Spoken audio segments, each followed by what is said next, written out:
Y este es el testimonio de Juan, cuando los judíos enviaron desde Jerusalén sacerdotes y levitas a Juan, a que le preguntaran: ¿tú quién eres? Él confesó y no negó. Confesó: yo no soy el Mesías. Le preguntaron: entonces, ¿qué? ¿Eres tú Elías? Él dijo: no lo soy.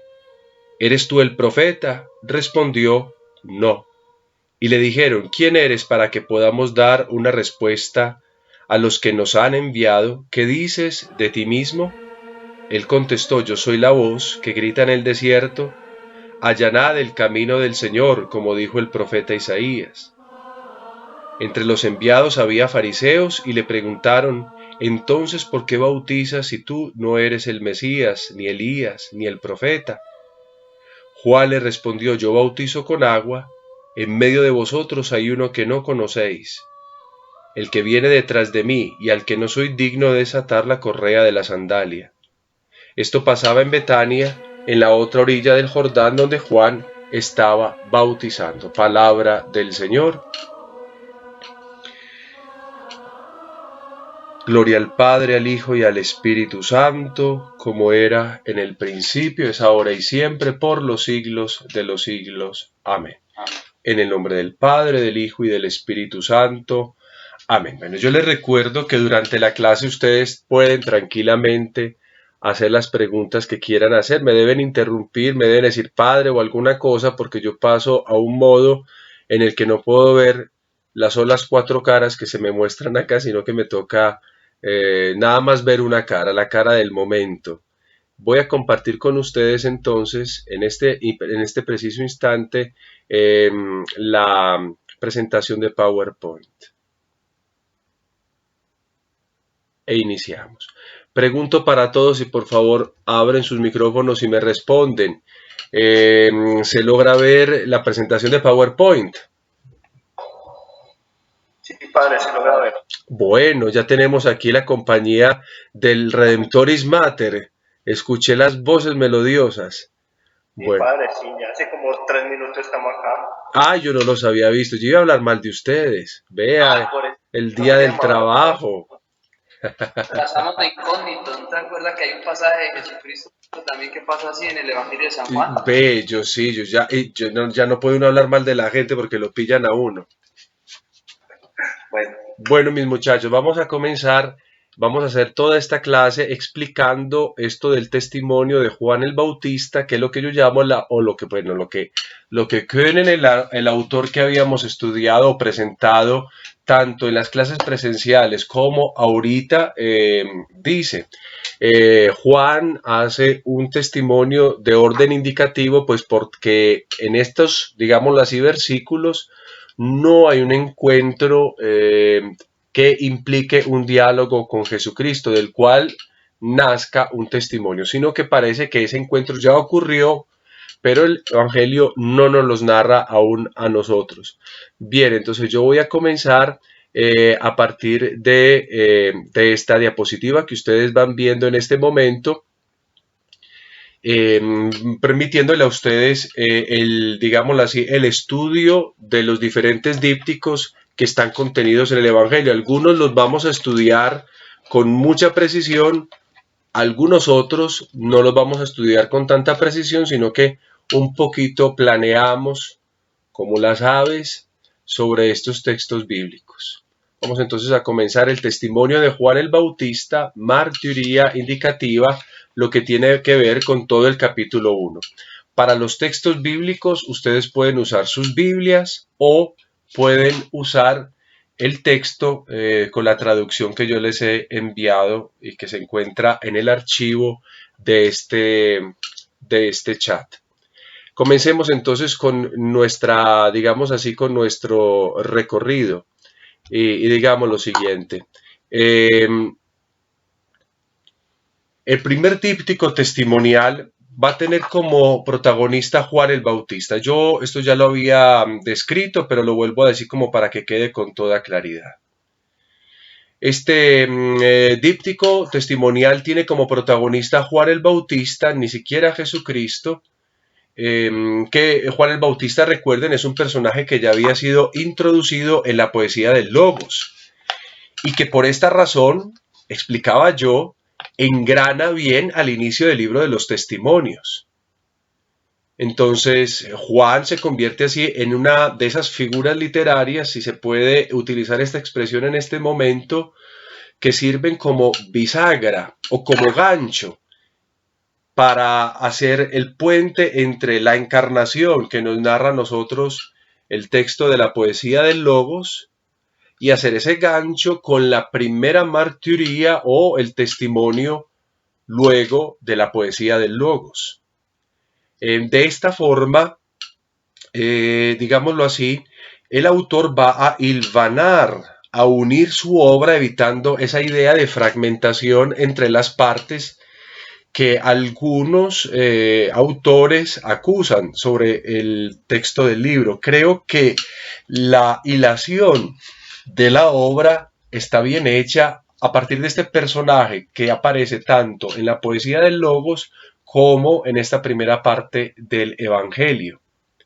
Entonces esta idea de fragmentación realmente no existiría según mi propio punto de vista, y antes, todo lo contrario, el personaje que sirve de bisagra, Juan el Bautista, o de gancho, logra que la parte de la poesía, que ya es un género diferente, junto con la parte de la narración que comienza en el versículo 19, se relacionen, se pertenezcan e incluso hasta se reclamen.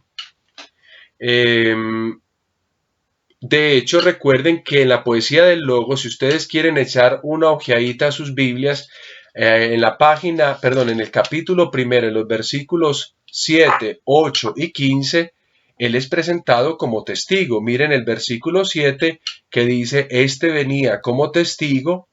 Miren el versículo 8, lo que dice, no era él la luz, sino el que daba testimonio de la luz. Y observen lo que dice el versículo 15, Juan da testimonio de él. O sea, así nos viene presentada la identidad de Juan el Bautista. Y quiero recordarles que los versículos que estamos estudiando, es decir, del 19 en adelante, se hace o se concentran en una pregunta esencial. ¿Cuál es esa pregunta esencial? Tratar de discernir quién es Juan el Bautista. O sea, ya la poesía del Logos nos ha dicho a nosotros quién es. Es un testigo, es alguien que hace testimonio, que hace su martiría. Y ahora van a venir los judíos, como hemos escuchado al principio de esta clase, donde hacíamos la oración respectiva en torno a el tema que estamos discutiendo en el día de hoy. La pregunta o las preguntas se dirigen en torno a tratar de descifrar quién es este Juan el Bautista.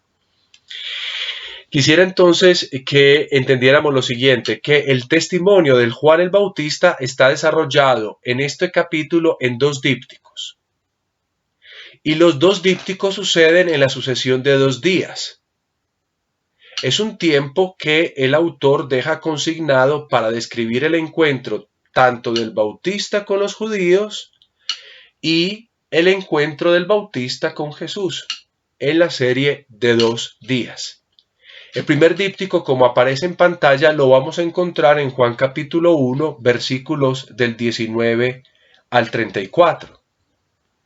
Díptico que yo voy a dividir en 2 partes, pero para efectos de una comprensión específica del mensaje. La primera parte la vamos a leer en Juan capítulo 1, versículos 19 y 28, que será lo que logremos ver yo creo que el día de hoy. Y daré como subtítulo, subtítulo a esta parte, Juan el que no es conocido. Nos va a él a enfrentar al mundo de Jesús, al menos no conocido con el nombre, digámoslo así, de Jesús y su ministerio público en la tierra. Lo hemos conocido como el Logos. Y la segunda parte de este díptico la encontraremos entre los versículos 29 y 34, en donde yo he querido dar este título, un título sugestivo por cuanto hemos dicho también en la poesía del Logos y porque también en el texto así aparece. Jesús viene o está viniendo hacia Juan. Recuerden que esa es la dinámica de la poesía del Logos. Esa preposición hacia que encontramos también en la poesía del Logos en griego como pros. Jesús viene hacia Juan. Y esos serán los últimos versículos de este primer díptico, es decir, del 29 al 34. Encontramos también un segundo díptico. El segundo díptico está contenido en todo lo que resta de este capítulo del Evangelio, el capítulo 1, versículos 35 al 51, que está o que va a narrar el segundo encuentro del Bautista con Jesús. Un segundo encuentro. Digo un segundo encuentro, bueno, especificaré en ese momento exactamente qué es eso, pero un segundo encuentro que va hacia la dirección de otros, intentando despertar la fe de los propios discípulos de Juan el Bautista, quienes van a comenzar particularmente el seguimiento del Señor. Recordemos que en los evangelios sinópticos, por ejemplo, cómo sucede el seguimiento del Señor, a ver si alguno se acuerda de sus estudios o de su lectura de los sinópticos, cómo se desarrolla el seguimiento de Jesús. Pregunto a cualquiera de ustedes que me quiera responder.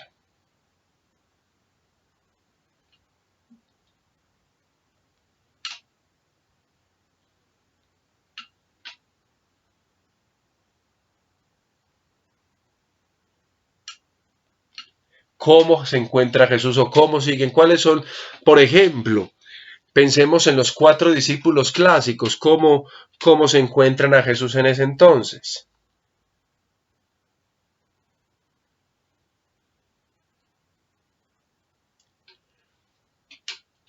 Padre, pues Jesús va donde ellos, los llama y ellos lo siguen. El seguimiento siempre se da primero por un llamado. Por un llamado de Jesús. ¿En qué contexto sucede ese seguimiento de Jesús? ¿Se acuerdan? Hasta eso se canta incluso en algunas de nuestras liturgias. El tema como de los pescadores. Claro que sí. Sucede en Galilea. Tengamos eso en mente. Todo eso sucede en Galilea y estos hombres son presentados como pescadores. Sin embargo, en este segundo díptico nosotros vamos a encontrar que no, que estos son discípulos, digámoslo así, o están siguiendo el discurso de Juan el Bautista y se encuentran con él en el contexto de sus bautismos. Veremos que este mismo texto nos va a llevar a un lugar muy diferente, a una latitud diferente a aquella de la de los evangelios sinópticos. No nos encontraremos en Galilea, nos encontraremos en un punto particular. Mauricio, gracias. Y esto es lo que hace diferente al evangelio. Y yo creo que es importante que ustedes aprendan a asimilar, digamos, estas diferencias del evangelio, del cuarto evangelio, en confrontación con los evangelios sinópticos, porque entonces el autor nos está llevando hacia un sentido particular. Culmino diciendo entonces sobre esta presentación del segundo díptico, que entonces el testimonio que da Juan el Bautista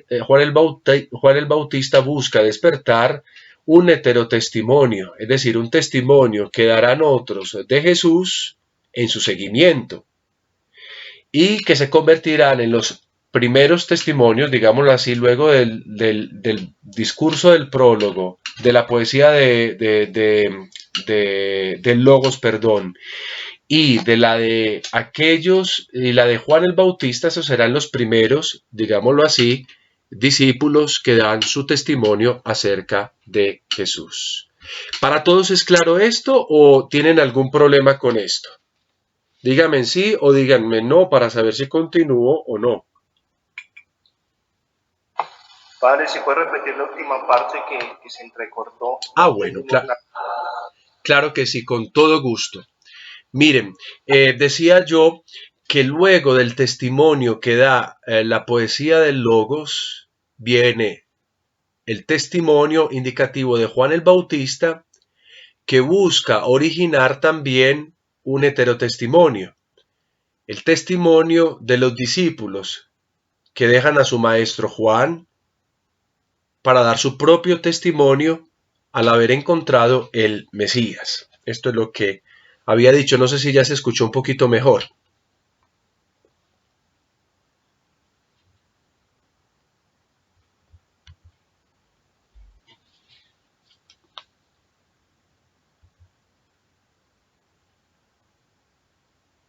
insuficiente. Cuénteme a ver, ¿se escuchó un poquito mejor o no se escuchó? Porque yo tampoco creo que escuché la respuesta.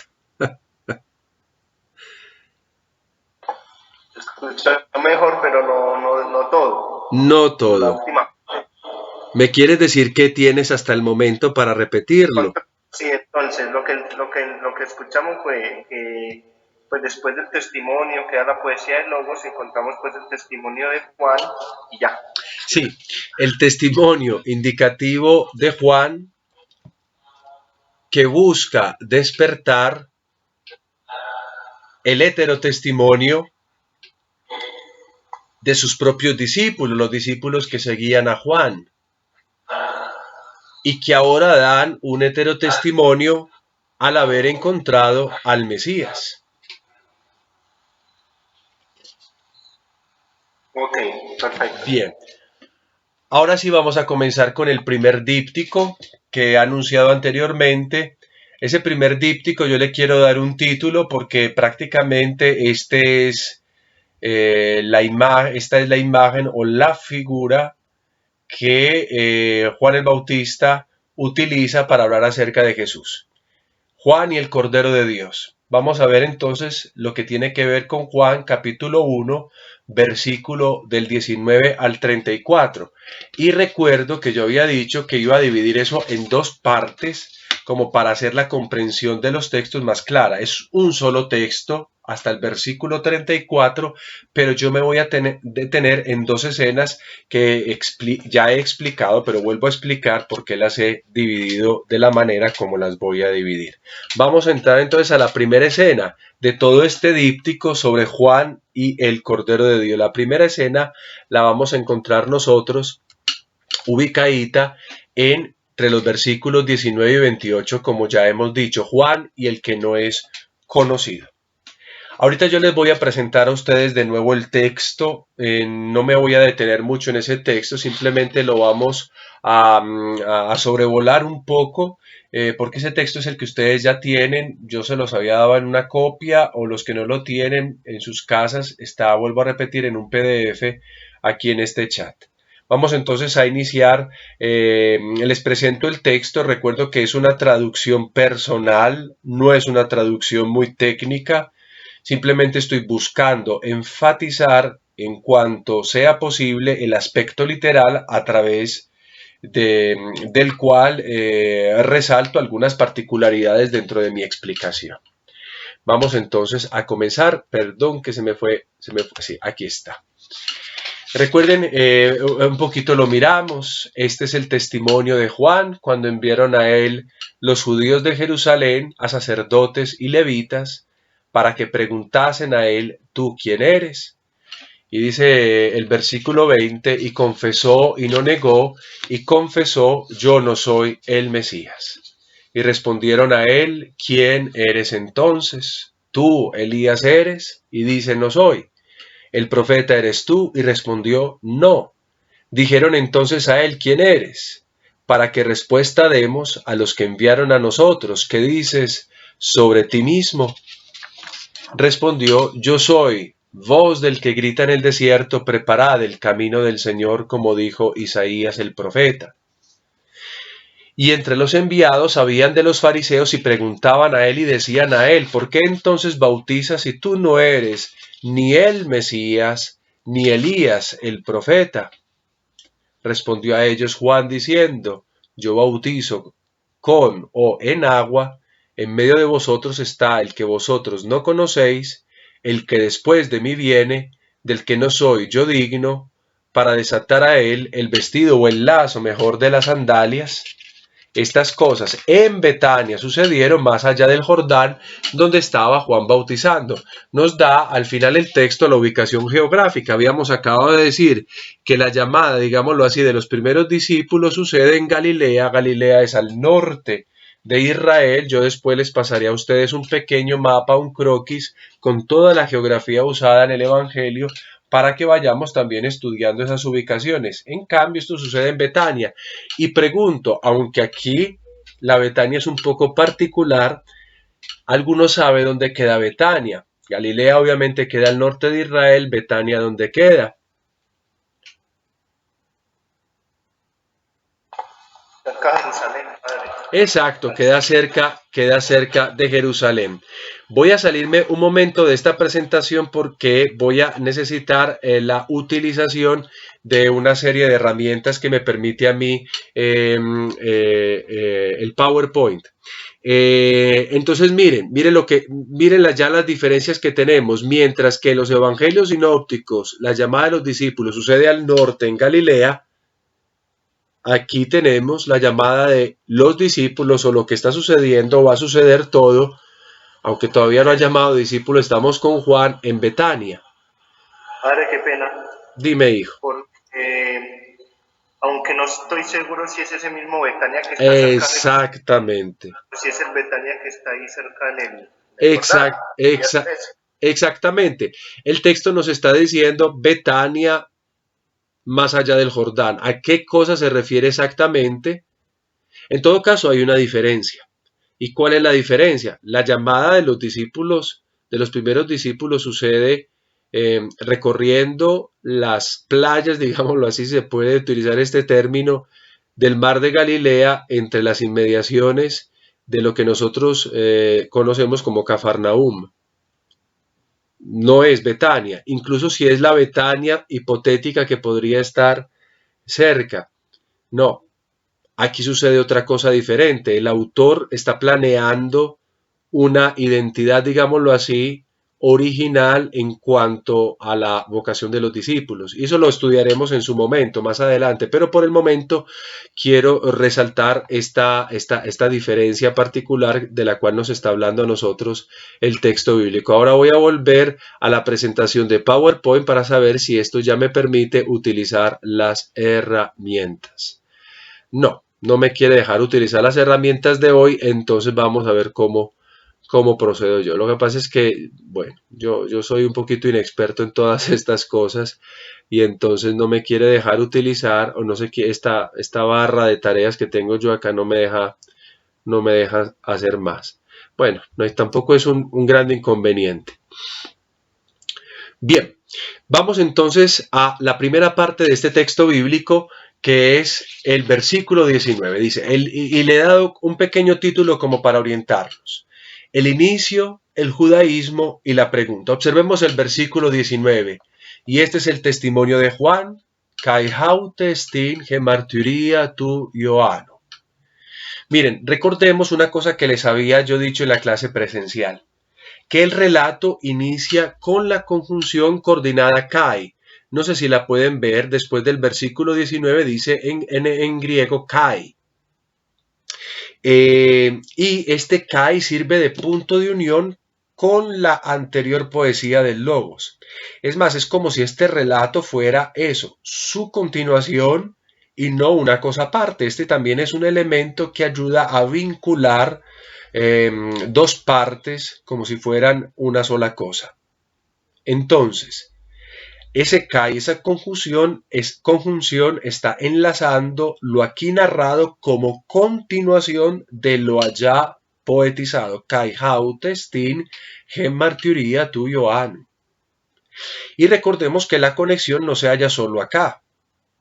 Tanto las menciones de Juan el Bautista que hemos acabado de citar, como el concepto martyria, testimonio, observen acá el término martyria en el primer renglón, martyria tu Ioanno. Tanto los términos martyria en los versículos 7, 8 y 15 como el del versículo 19 que tenemos ante nuestros ojos evidencian el amalgamiento del primer material con el presente. De hecho, miren, esta narración se compone de dos momentos.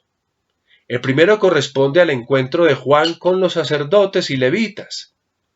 Bajo la pregunta referida a su identidad. ¿Qué preguntan los levitas? Su tis ei, al final ustedes lo ven en griego, su tis ei, ¿tú quién eres? Y el segundo momento, digámoslo así, se puede referir al encuentro de Juan con los fariseos, primero con los sacerdotes y levitas y luego con los fariseos, los cuales van a cambiar el tenor de la pregunta, como veremos dentro de poco. Con estos dos movimientos, primero de la pregunta de los sacerdotes y levitas, y luego la pregunta de los fariseos, Entonces el libro está retratando al bautista, y cuál sea la identidad de ese bautista o la función de ese bautista en función con el ministerio de Jesús. Entonces es un capítulo bien especial que nos va a decir a nosotros quién es el bautista. Decía yo la vez pasada que era posible que muchos de los discípulos aún dudasen de la esencialidad de Jesucristo, incluso poniéndola por debajo de la figura de Jesús mismo, dando relieve a la figura del bautista. El Evangelio aclararía quién es Juan con respecto a Jesucristo. Entonces miren, este primer momento presenta el contenido de toda esta perícopa, determinándola como la gemarturia tu Ioannu, es decir, como el testimonio de Juan. Pero para llegar al testimonio de Juan, el autor ha relatado dos situaciones. Dos situaciones en las cuales, como si se tratase de un juicio, el bautista está siendo interrogado. Observemos cómo dice el versículo 19. Cuando enviaron a él los judíos de Jerusalén a sacerdotes y levitas para que le preguntasen, ¿tú quién eres? El autor no ha dicho todavía cuál sea el testimonio de Juan, pero introduce el testimonio de Juan con un verbo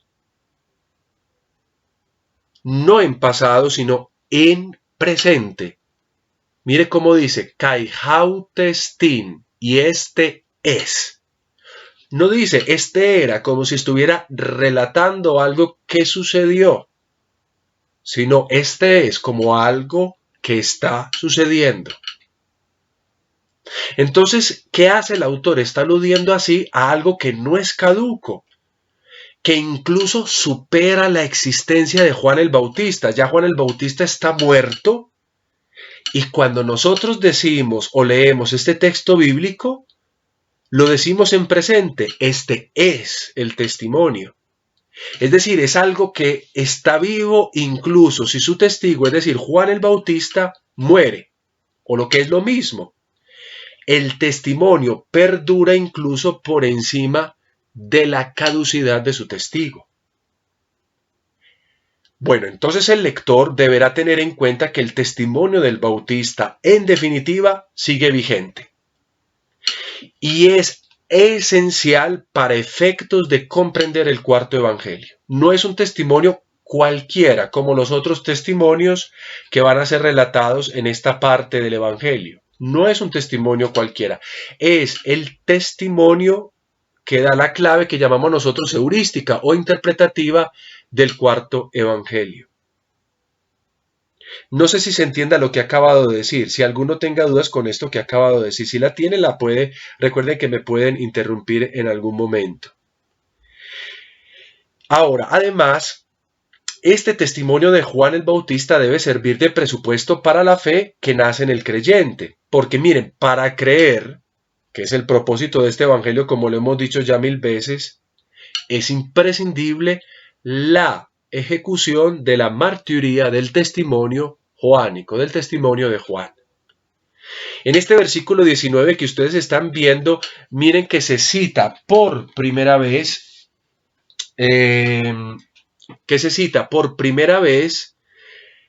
lo que nosotros conocemos como la oposición a Jesús durante el relato del cuarto evangelio.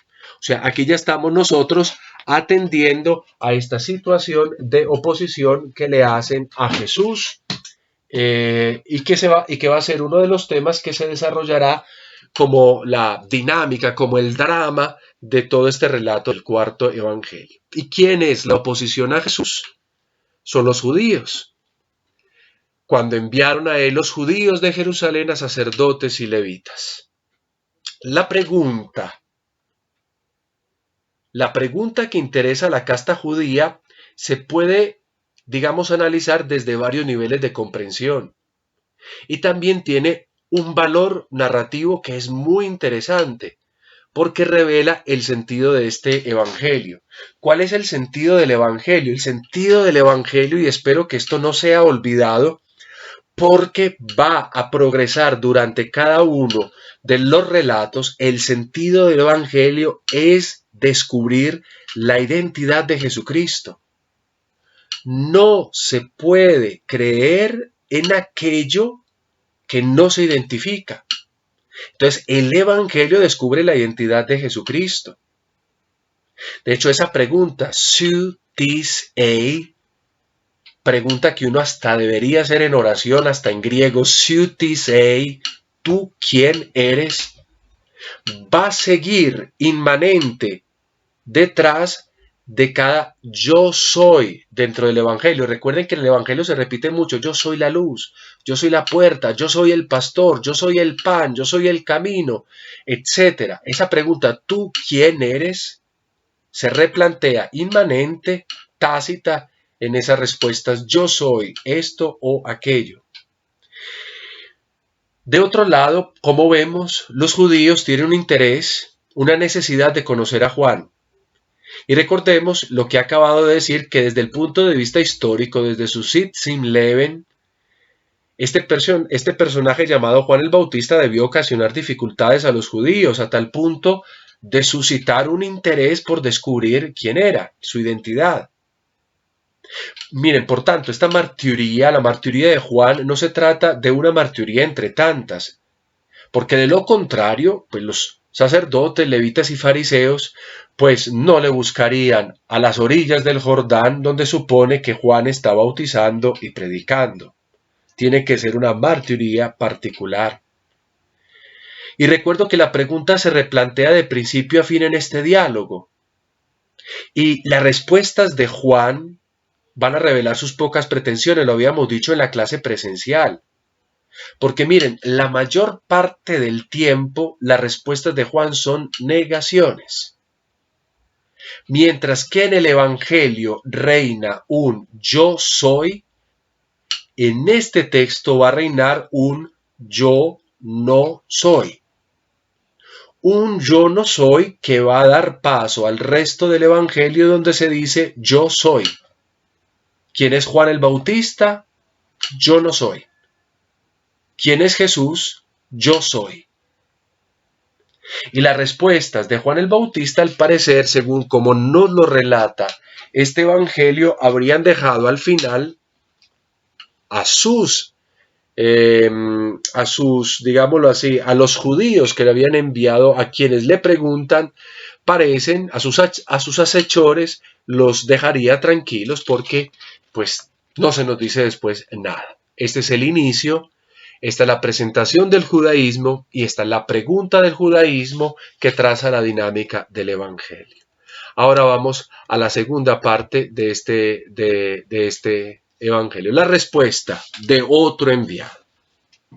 El versículo 20 dice: Kai homologesen kaiuk ernesato, kai homologesen hoti ego keimijo Cristo. Y confesó y no negó, y confesó: yo no soy el Mesías. La pregunta de los judíos en estos sacerdotes y levitas enviados va a encontrar la respuesta de otro enviado. Estamos realmente ante un verdadero martirologio, en un sentido puro, es decir, ante un libro de testigos y de testimonios que aún no caducan. Por ejemplo, ¿qué dice Juan de sí mismo? El versículo 20 nos lo dice: yo no soy el Mesías, ego ukeimi ho Christos. Y la manera en la cual el relato nos introduce esa respuesta es una manera interesantísima. Yo decía en clase que el cuarto evangelio posee un amplio uso de los verba dicendi. A ver, ¿quién de ustedes se acuerda qué son estos benditos verba dicendi? Dígame, no me acuerdo o sí me acuerdo, para poder continuar adelante. ¿Qué son estos benditos verba dicendi?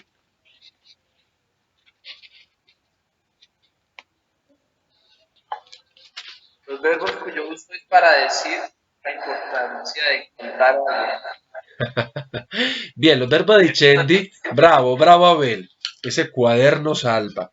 Verba dicendi son todos los verbos que pertenecen al campo semántico del decir o del afirmar. Y existen muchos dentro, bueno, cuando yo digo muchos suena como muy exagerado, pero notablemente existen una serie, un grupo de verbos que se refieren al campo semántico del decir. Y aquí tenemos, por ejemplo, una serie de verbos que pertenecen a los verba dicendi. El primero de ellos es homologueo. Homologueo es un verbo que significa confesar. Ustedes ven homologuesen, homologueo. Como no puedo escribir, pero eso ya lo había escrito yo por ahí en los cuadernos de ustedes, entonces ustedes lo pueden ver ahí el verbo, homologueo, homologuesen. Miren, el verbo confesó se encuentra en el tiempo auristo del modo indicativo.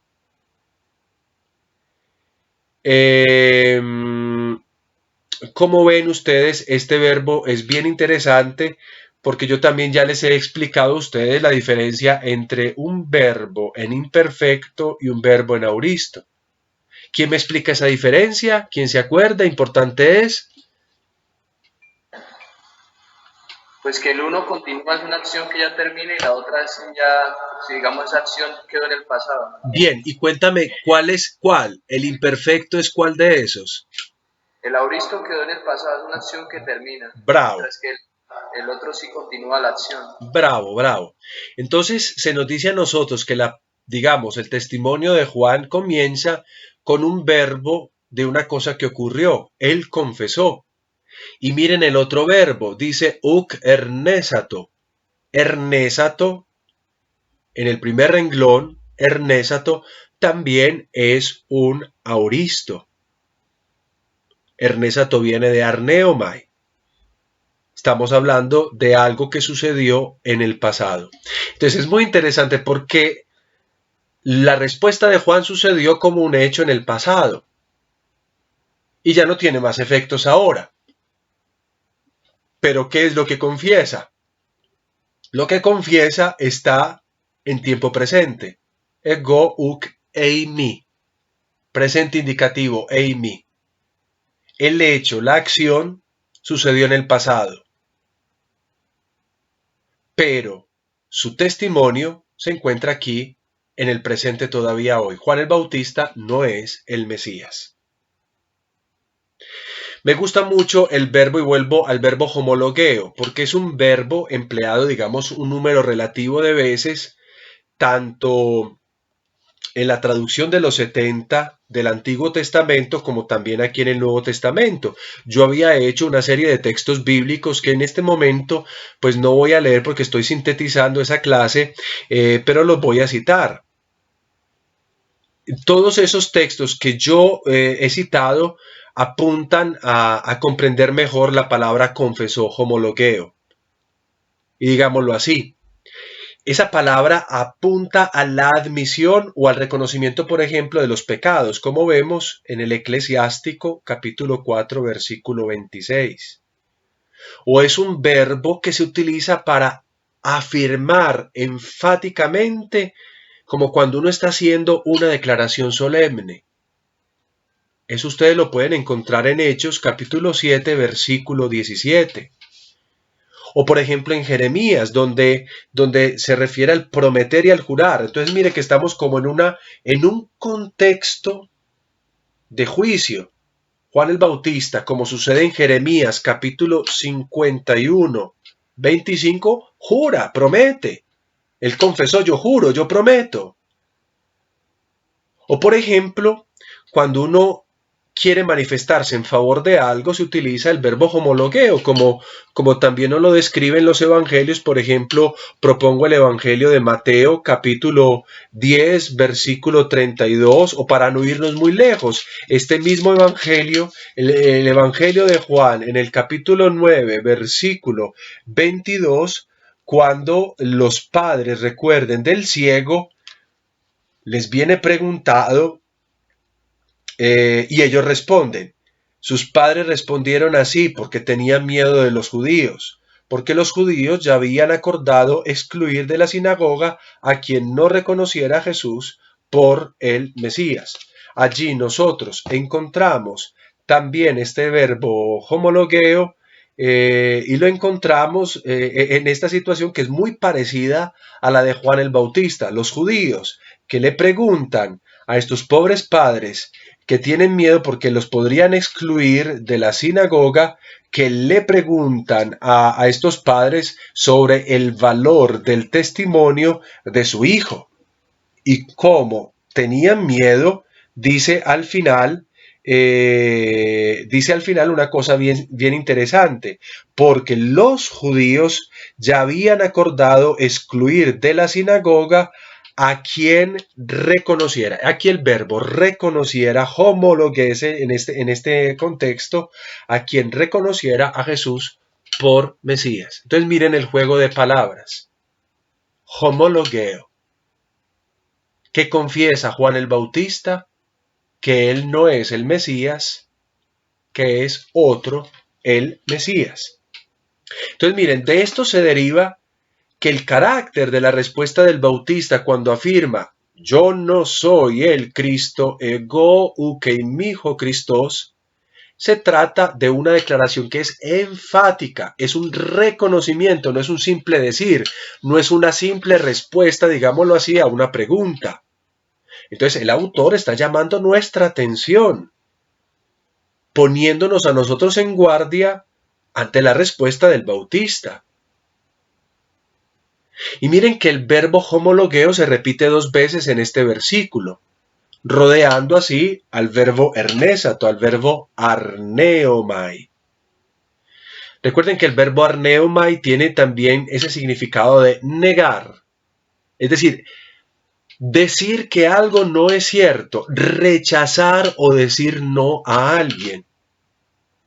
Si junto homologueo con arneomai, todo esto da al verso como un tono de solemnidad que es único. Entonces, en consecuencia, la proposición yo no soy el Cristo tiene carácter. No es un simple no, es un yo no soy. De hecho, queridos muchachos, en griego como en español, cuando yo utilizo el verbo soy, no necesito el pronombre. Digo, soy o no soy el Mesías. Pero cuando le pongo pronombre en griego ego, estoy enfatizando. Ego uk, yo no.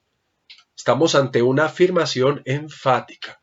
Para llegar a quién es el Mesías, digamos primero quién es Juan el Bautista, y él no es. Entonces es un yo no soy que el texto joánico ya había previsto en la poesía del Logos. Recuerden cuando en el versículo 8 al respecto de Juan se decía, no era aquel la luz. Y terminaba el texto concluyendo, sino que había venido para dar testimonio de la luz. ¿Quién es Juan? Juan es un testigo. Este doble movimiento de negación y afirmación en la poesía se está aquí desarrollando, en la prosa, en la narración, en el relato. Y Juan va a responder con negaciones a las preguntas a él formuladas por parte de los judíos. Miren, él mismo va a confirmar lo que la poesía ya había previsto.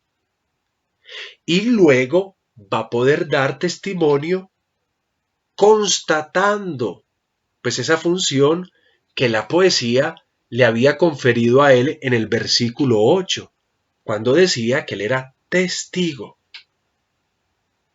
Debo decir en todo caso una cosa, desde el punto de vista de la crítica textual, estas repeticiones que ustedes están viendo acá no la tienen todos los manuscritos antiguos.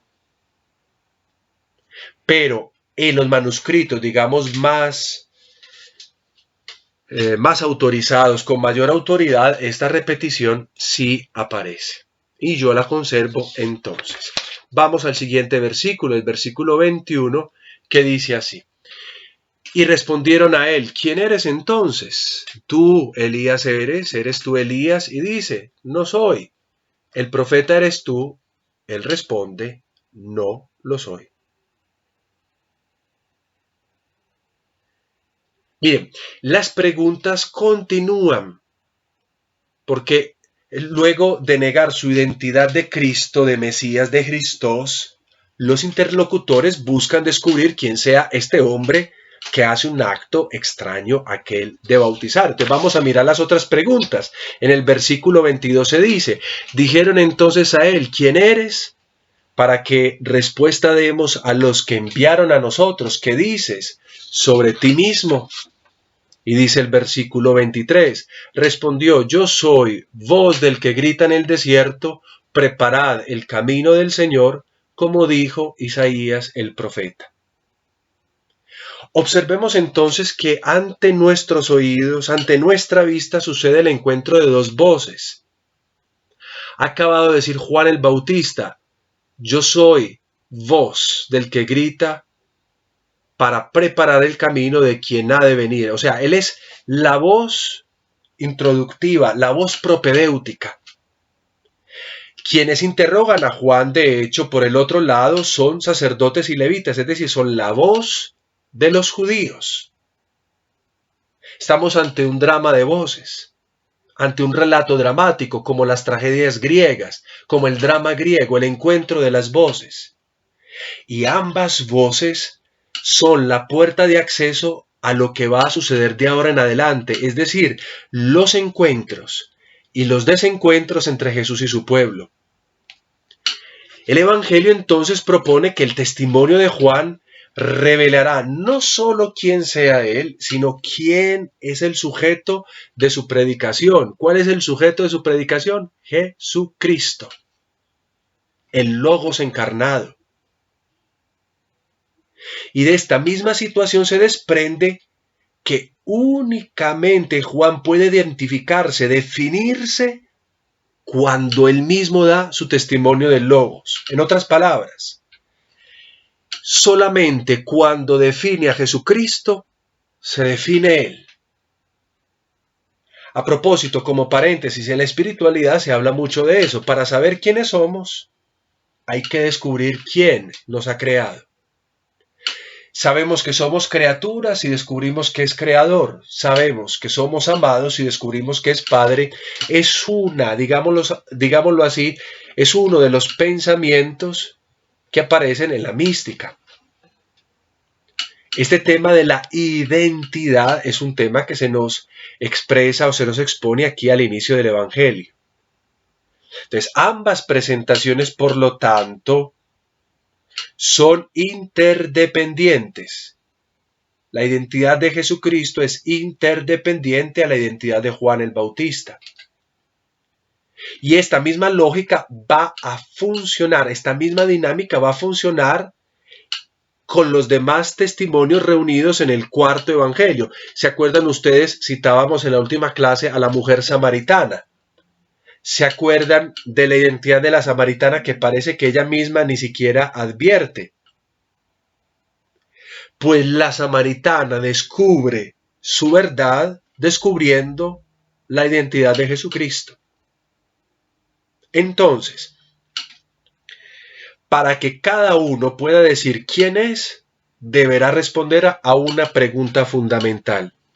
¿Quién es Jesucristo? ¿Quién eres tú?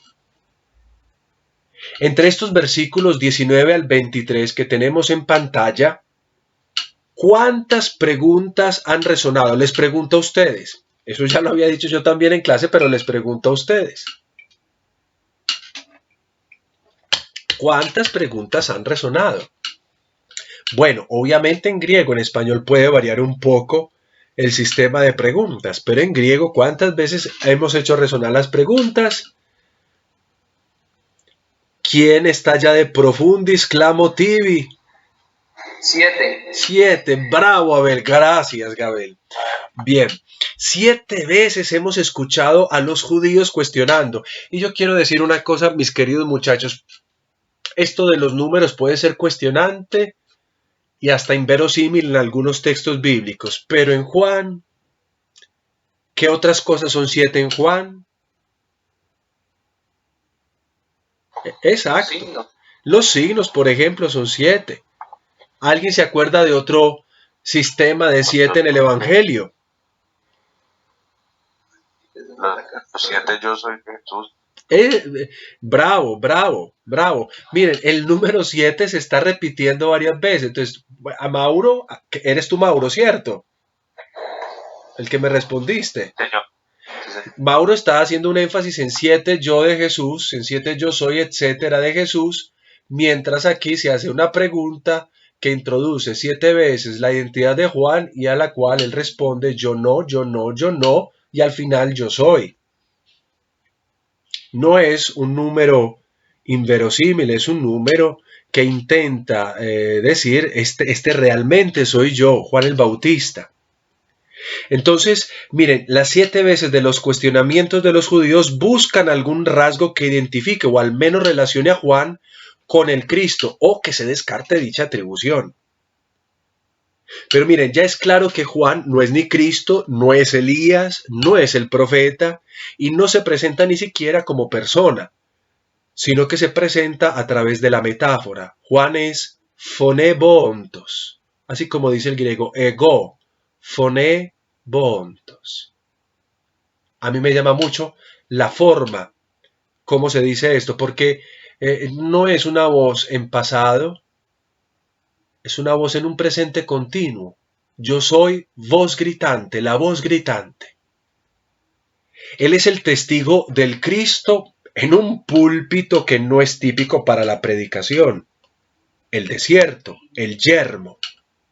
Miren, el texto está haciendo una citación del profetismo que nosotros encontrábamos en Isaías 43.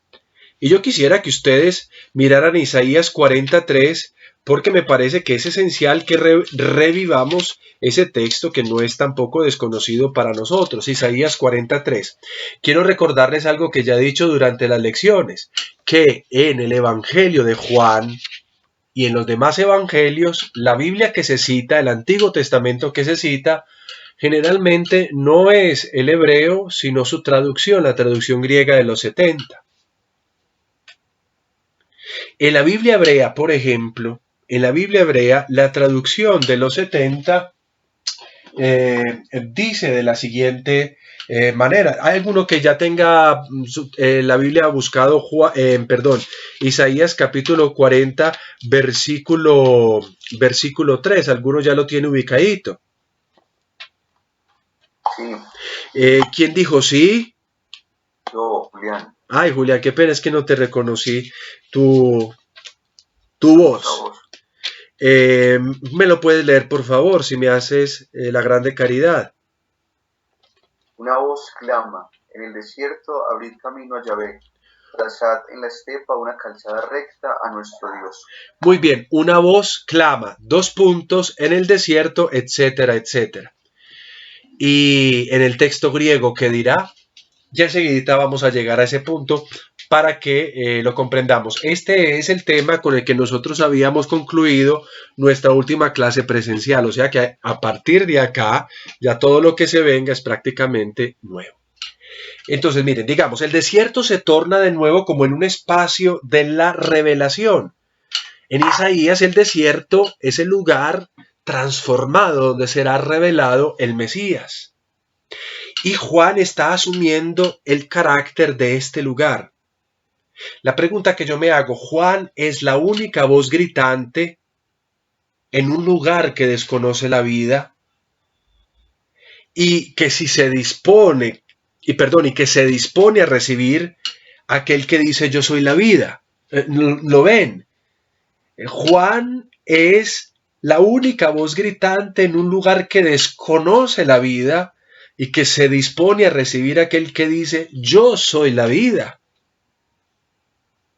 ¿No será que todo este cuarto evangelio es una voz gritante o es voz gritante?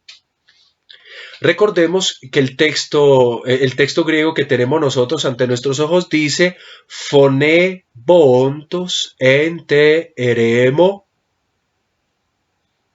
pero el griego del evangelio dice euthionate ten hodon kyrio, preparad el camino del Señor. Mientras tanto, cuando yo me voy al texto griego de los 70 de Isaías 43, el texto no utiliza el verbo euthionate, que ustedes ven en pantalla, preparad, sino que el texto utiliza otro verbo, utiliza el verbo getoimásate. Es un verbo un poco diferente, que también lo traducimos generalmente con el verbo preparar. Mientras tanto, el texto hebreo acentúa de otra manera. El texto hebreo dice así, como lo leíste tú, Julián. Kol kore, voz que grita, dos puntos, en el desierto, y lo que sigue diciendo. En cambio, en la traducción de los 70, la separación es diferente, porque dice, voz del que grita en el desierto, dos puntos, y después dice qué es lo que grita. Vuelvo a repetir por si de pronto la cosa no está clara. Mientras que en el hebreo se dice, voz que grita, dos puntos, en el desierto preparad el camino del Señor. Es decir, que la preparación del camino tiene que ser en el desierto. En cambio, los 70 cambian el sentido, porque los 70 reflejan otra cosa. Dicen, voz del que grita en el desierto. O sea, el que está gritando está en el desierto. ¿Y qué dice en el desierto? Preparen el camino. En la versión hebrea se dice, voz del que grita, pero el que grita puede estar en una torre, en una atalaya, en una ciudad, y está gritando que se prepare el camino en el desierto. Son dos cambios, dos perspectivas. Entonces, dígame, Julián. ¿Podría repetir la idea que no entendí, pero si te corto un poquito? La cuarta vez, Julián, yo lo hago todo por ti. Por favor. Mientras que en el texto hebreo, digamos, yo soy el que estoy predicando. Y yo el que predico digo, allá en el desierto, un lugar lejos, preparen el camino del Señor. Esa es la traducción hebrea.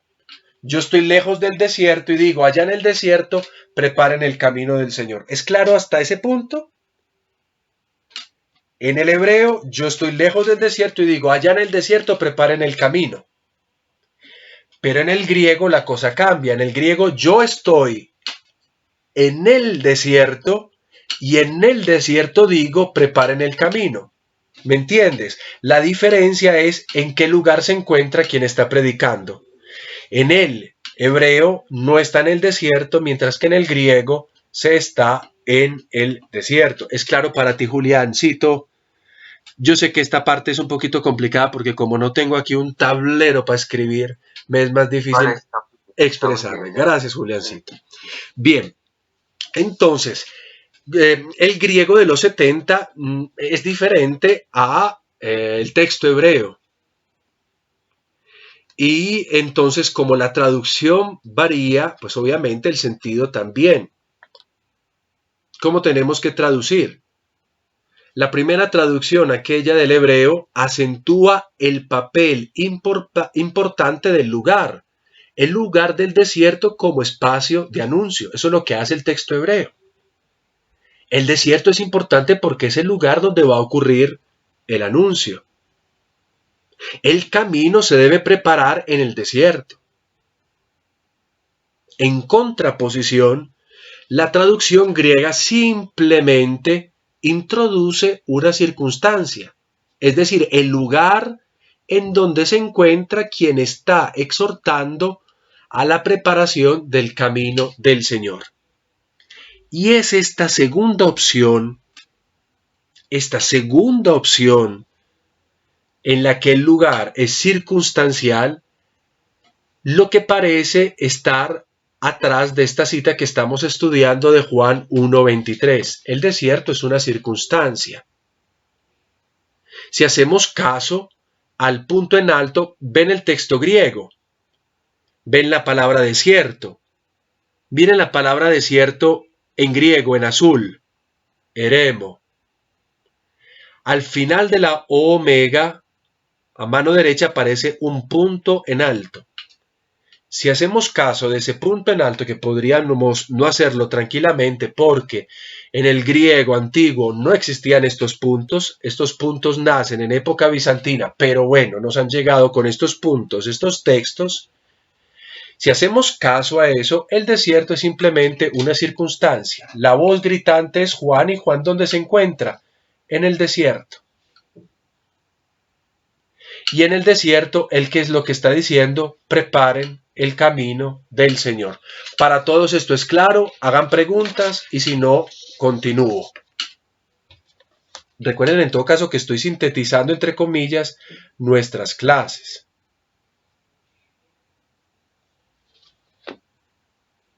Bueno, parece que es claro porque veo solo esta imagen profética de Julián. Padre, una cosa. Ah, bueno, volvió a ver. Gracias a Dios cambió de imagen. Usted está hablando de, digamos, de ese punto Sí. del desierto. Por ejemplo, en esta versión que yo tengo del griego no aparece. Cuéntame. Una nota que usted pone ahí porque yo no la encuentro ahí. ¿En cuál versión de griego que tú tienes, hijo? Ya le digo, esperen un momento. Es de la BA. Sí. O'Callaghan. Ah, bien. O'Callaghan reescribió, él tiene su propia fuente del texto, digamos, autorizado de los evangelios. El que yo estoy proponiendo acá, eso, muéstramela a ver. Bueno, pero es que no, la verdad, tendría yo que tener un Nuevo Testamento trilingüe, si lo conozco. Búscame el texto bíblico, perdón, baja, y déjame ver cuál es la fuente del texto griego. Carlos María Martínez, es uno, presentación de tercera edición. Bien, Carlos María Martínez también está detrás del texto que yo estoy citando con el punto en alto, que es el de la Greek New Testament o también el que nosotros llamamos la Nestle Aland, que tengo aquí a mi disposición, se las muestro a ustedes también ya que estamos haciendo aquí yo no me veo, sí me veo. Sí. Es que yo no sé ni qué estoy haciendo, yo ni me veo. Bueno, entonces no sé si ven acá, Greek New Testament. Cuando yo abro el Greek New Testament, ábreme tú por favor el texto bíblico en el Evangelio de Juan para yo ver el versículo 23. 1:23.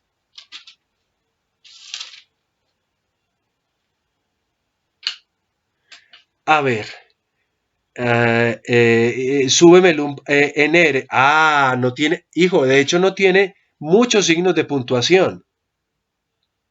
Bueno, es interesante tu texto. Yo tengo la última edición. Entonces, bueno, en el mío sí aparece un punto. Pero mire, Abel, he acabado también de decir si creemos en el punto, en el hipotético punto. En otras versiones aparece una coma, lo cual apuntaría a que quienes han preparado estos textos bíblicos, a quienes nos han traído a nosotros estos textos, eso apuntaría a definir que para ellos el desierto sea una circunstancia, pero también acaba de decir que en la antigüedad puntos no existían. Y entonces podría ser que debiéramos entender este texto como se le entiende en el hebreo. Bueno, eso forma parte también de la decisión que cada uno de nosotros tome a nivel interpretativo. Yo creo en particular que una y otra cosa son absolutamente necesarias, se pertenecen tanto el desierto como circunstancia y tanto el desierto como lugar donde sucede la predicación. ¿Es claro, Abel, o no es claro eso? Sí, padre. Bueno, vamos a continuar entonces. Vamos al versículo 24. Ahora veamos el cambio de pregunta. Y entre los enviados habían de los fariseos y preguntaban a él y decían a él, ¿por qué entonces bautizas si tú no eres ni el Mesías, ni Elías, ni el profeta? Miren, ante las negativas del bautista, que ya hemos escuchado, se va a formular una pregunta que va en la dirección de la coherencia de los actos de Juan. Él se refiere a su actividad bautista. Es una acción que no había sido revelada sino en el Evangelio, sino hasta este momento. O sea, no se nos había dicho antes que él bautizaba. Ahora se nos dice, entonces, ¿por qué bautizas? Y entonces la pregunta parecería indicarnos que hay una relación entre Mesías y rito de bautismo. Y de hecho, miren, que el tenor de la pregunta cambia, como también cambia quienes se la están formulando, porque ya no se dice más quién eres, sino por qué. En griego decimos ti. Y miren que después de ti, estoy hablando, ya ven el por qué, arribita en azul aparece ti, aparece entonces. una conjunción, que es una conjunción que está hablando de toda la consecuencia de las cosas que se están haciendo. ¿Por qué entonces? Si no eres el Mesías, si no eres Elías, si no eres el profeta, ¿por qué? Como consecuencia, tú bautizas. Y la pregunta también cambia, o sea, este tenor cambia. ¿Cómo cambia quién se la está haciendo? Porque ya no hacen la pregunta los sacerdotes y levitas, sino que la pregunta viene hecha por los fariseos. Entonces, el cuarto evangelio habría sido compuesto en una época, recuerden, en la que el templo yacía destruido. Y yacía destruido ya desde casi 3 décadas atrás. Y con esta destrucción, digámoslo así, del templo judío, habrían también caído las instituciones que al menos gobernaban, digámoslo así, el templo. O sea, ya no serían, no que hubieran desaparecido completamente, pero ya no serían determinantes. Si no hay templo, pues ¿para qué sacerdotes? Si no hay santo de los santos, ¿qué hacemos con los sacerdotes? Recuerden que las funciones levíticas de los sacerdotes son la del incienso, la de ofrecer la ofrenda, la del sacrificio, pero si no hay templo y no hay altar, ¿qué hacen los sacerdotes? Entonces, la institución sacerdotal, sacerdotes y levitas, sería debilitada y habrían cedido su rol determinante a la sociedad judía en los fariseos, como la facción dominante. O sea, son los fariseos el grupo que introduce en el camino de Jesús de continuo la controversia, que es también un género literario, y la introduce durante todo el Evangelio. Y son los fariseos la forma concreta a través de la cual el Evangelio nos habla de la oposición que se le hace a Jesús. Son los fariseos el mundo, como dice el Evangelio. El mundo que según la poesía del Logos, la del primer capítulo, ni conoció ni recibió al Logos. Recuerden a propósito los versículos 10 y 11. La pregunta, como he dicho, se enfoca en el tipo de actividad que desarrolla Juan, el bautismo. Por cuanto permite la hermenéutica que estamos haciendo a este pasaje. Parece que según este pasaje, como he acabado de decir, el bautismo sería una actividad exclusiva del Mesías o de quienes están directamente relacionados al mesianismo. Recuerden que Elías vendrá antes que venga él para reconciliar a padres e hijos o a un profeta. Ellos son los que preparan la venida. O sea, parecería que el bautismo sería una actividad propedéutica a la inmediata venida del Mesías.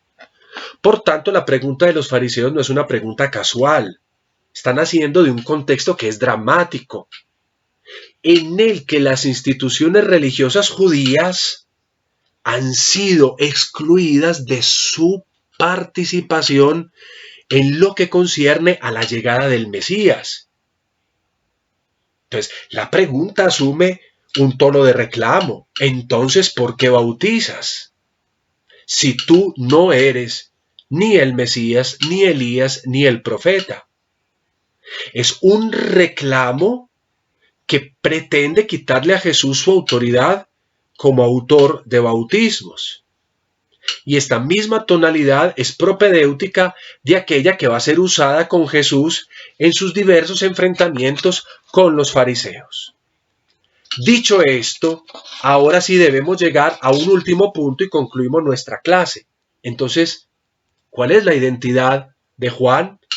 Y aquí un maravilloso texto.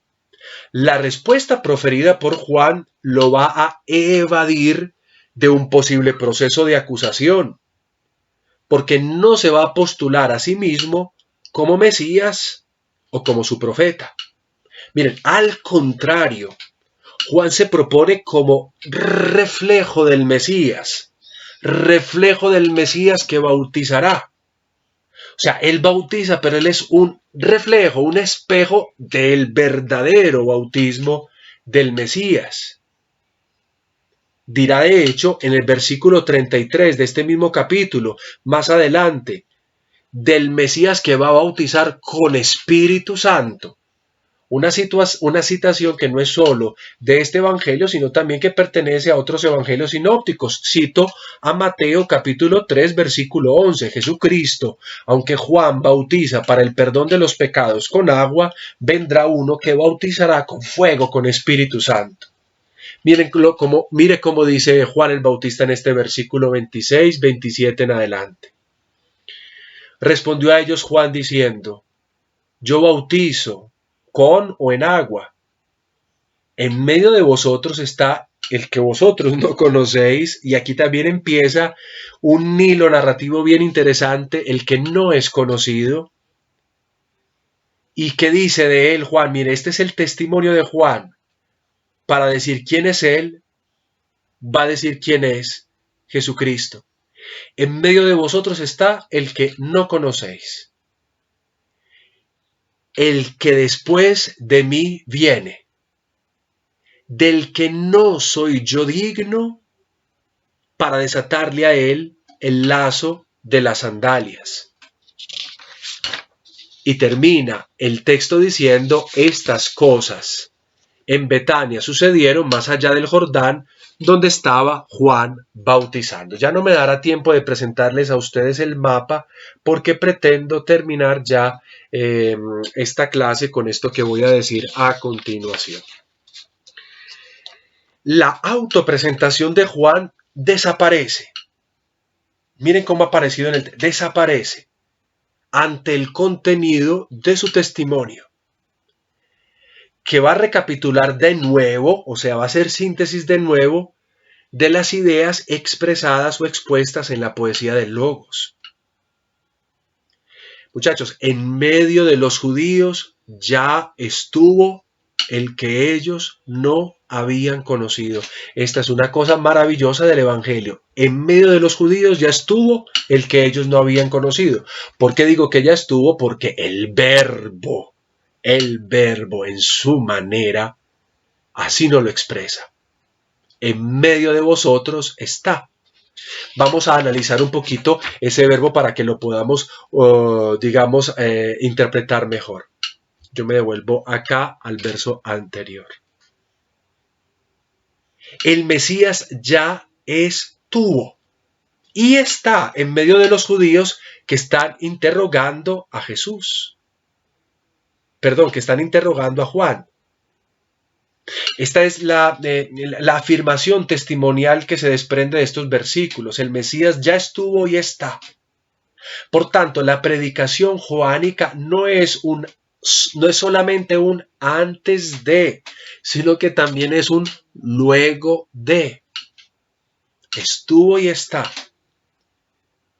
Y por eso, él predicará uno que ha sido primero, como lo está afirmando o como lo va a afirmar en el versículo 30. Perdón, me he extendido mucho.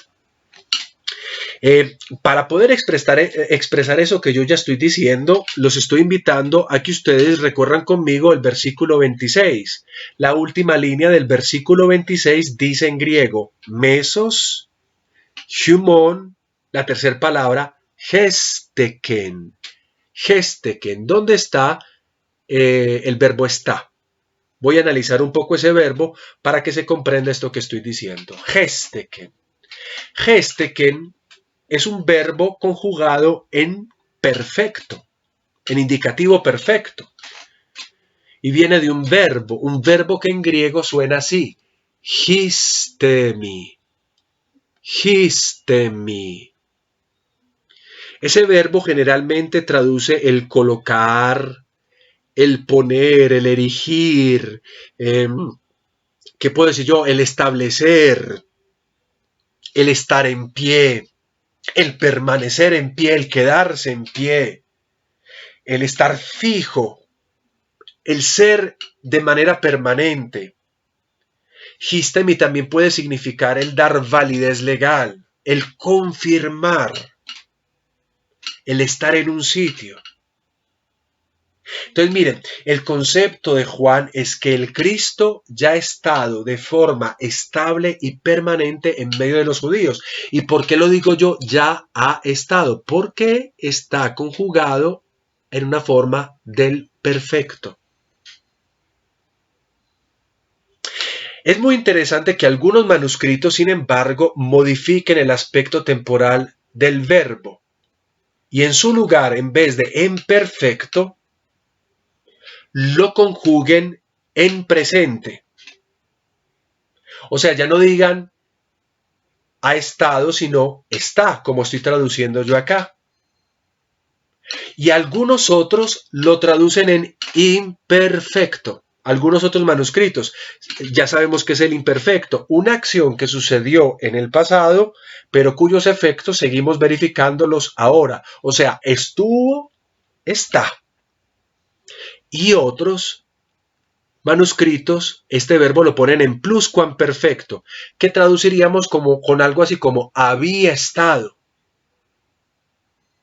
A este respecto yo quiero citar a un autor, Metzger, del cual leo su obra. Esto también lo había yo ya un poco leído, creo que con antelación. Dice así, para que entendamos qué es el tiempo perfecto, porque ya hemos tenido el tiempo auristo y ya hemos explicado el tiempo imperfecto. Entendamos un poco qué es el tiempo perfecto.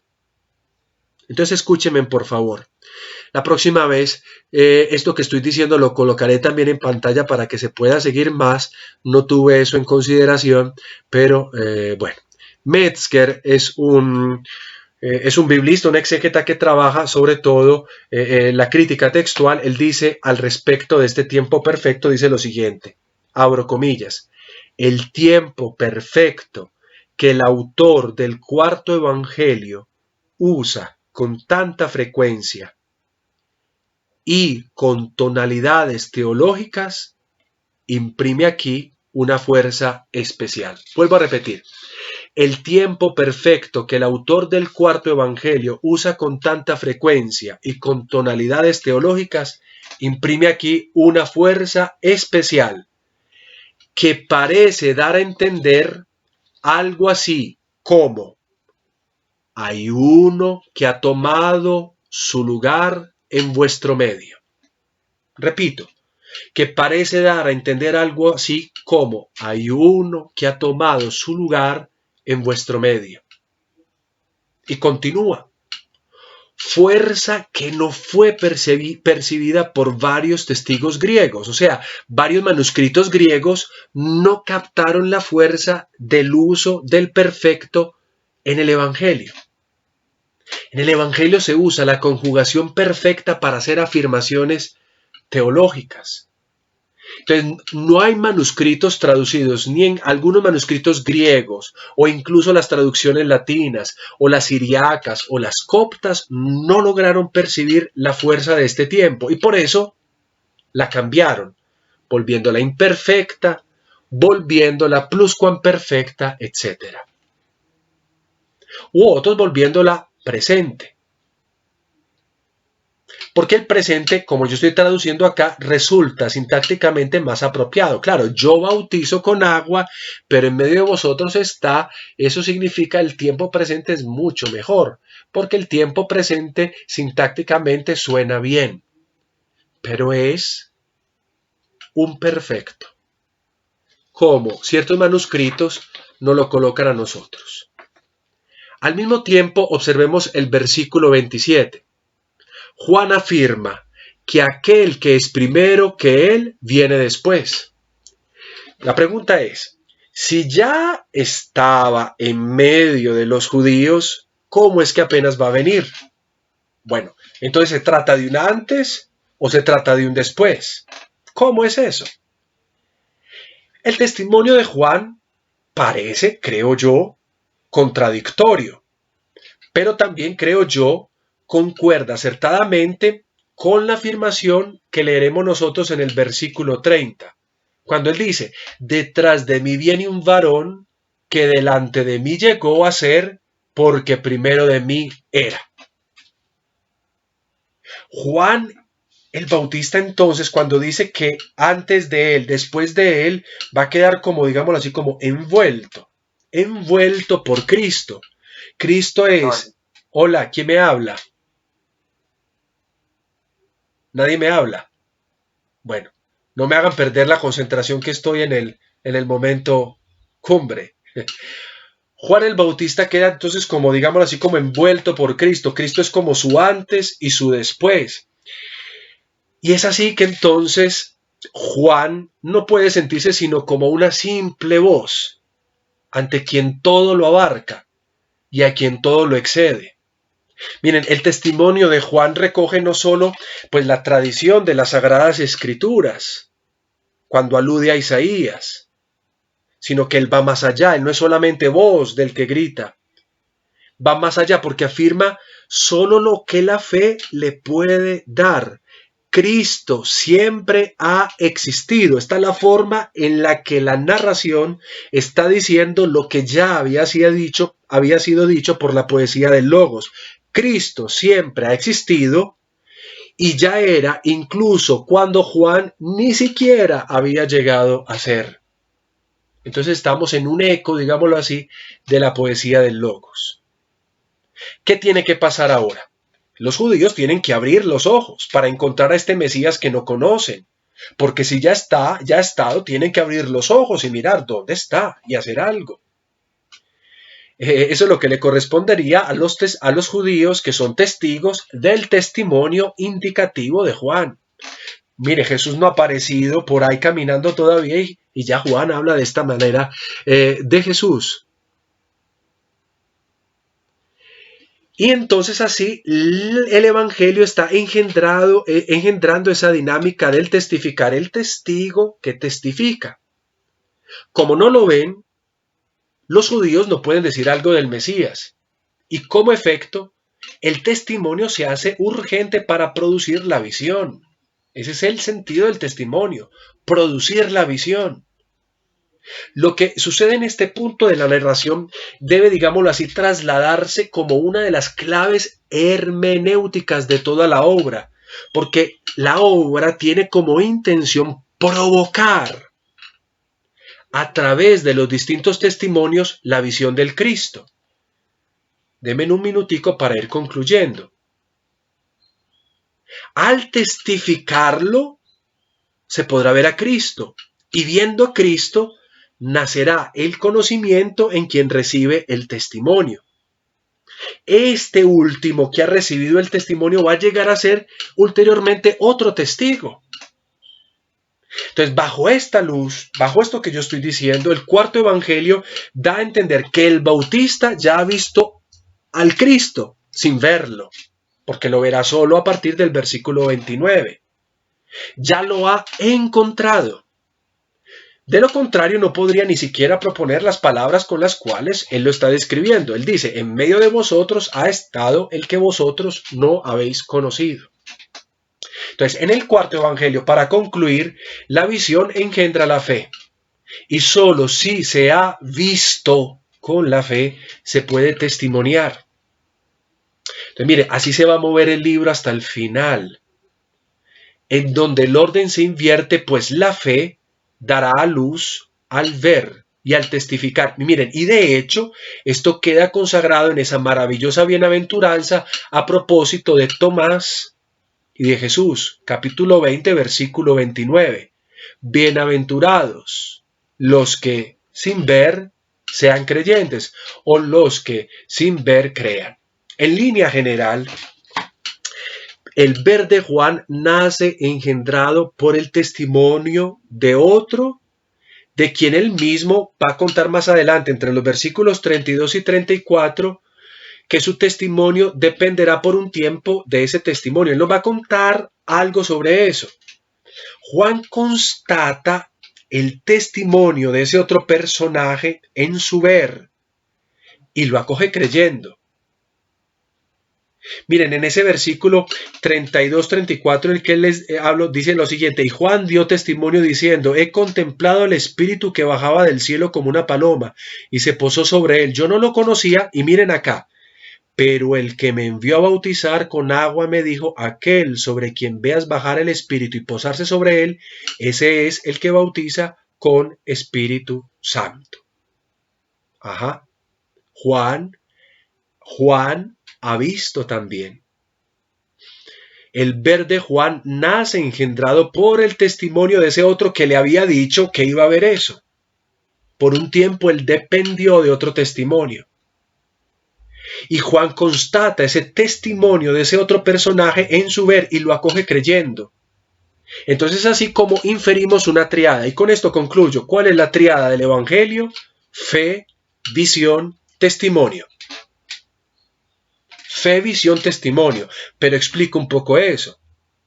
Juan creía antes de ver. De hecho, se le encuentra ya bautizando aún sin haber bautizado al Cristo. Y es su bautizar lo que ha atraído a los sacerdotes, a los levitas y a los fariseos.